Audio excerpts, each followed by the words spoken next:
বারবার জামিনের আবেদন করেও লাভ হচ্ছে না। শিক্ষক নিয়োগ দুর্নীতি মামলায় 2022 সালের 23শে জুলাই পার্থকে গ্রেপ্তার করেছিল ইডি। সেই থেকে বন্দি দশায় দিন কাটছে রাজ্যের প্রাক্তন মন্ত্রী। তাৎপর্যপূর্ণভাবে নিয়োগ দুর্নীতি মামলায় কলকাতা হাইকোর্টের বিচারপতি অরিজিৎ বন্দ্যোপাধ্যায় ও বিচারপতি অপূর্ব সিনহা রায়, ধৃত কৌশিক ঘোষ, শেখ আলী ইমাম, চন্দন মণ্ডল, সুব্রত সামন্তদের বুধবার জামিন মঞ্জুর করলেও পার্থ সহ 5 জনের জামিনের ক্ষেত্রে দ্বিমত পোষণ করেছেন।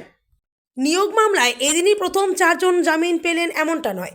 পুজোর আগে জামিনে মুক্তি পেয়েছেন প্রাথমিক শিক্ষা সংসদের প্রাক্তন চেয়ারম্যান তথা পলাশীপাড়ার তৃণমূল বিধায়ক মানিক ভট্টাচার্য, মানিকের স্ত্রী, ছেলে, বড়গ্গার তৃণমূল বিধায়ক জীবনকৃষ্ণ সাহা।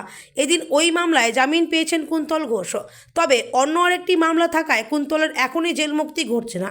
পার্থ ছাড়া বাকি যে 4 জন এদিনও আদালত থেকে জামিন পেলেন না, এরা হলেন এসএসসি প্রাক্তন চেয়ারম্যান সুবীরেশ ভট্টাচার্য, এসএসসি প্রাক্তন সহকারী সচিব অশোক কুমার সাহা, মধ্যশিক্ষা পর্ষদের প্রাক্তন সভাপতি কল্যাণময় গঙ্গোপাধ্যায়, এসএসসি উপদেষ্টা কমিটির প্রাক্তন চেয়ারম্যান শান্তিপ্রসাদ সিনহা।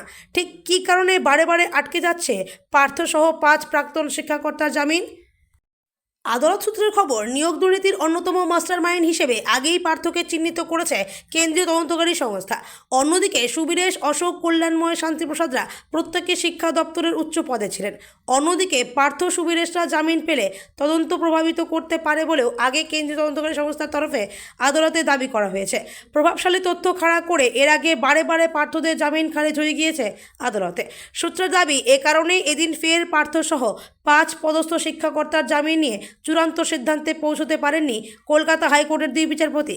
ফলে মামলা গড়িয়েছে প্রধান বিচারপতির এজলাসে। সেখানেও শেষ পর্যন্ত পার্থদের জামিন আটকে যায় কিনা সময়েই মিলবে সদুত্তর।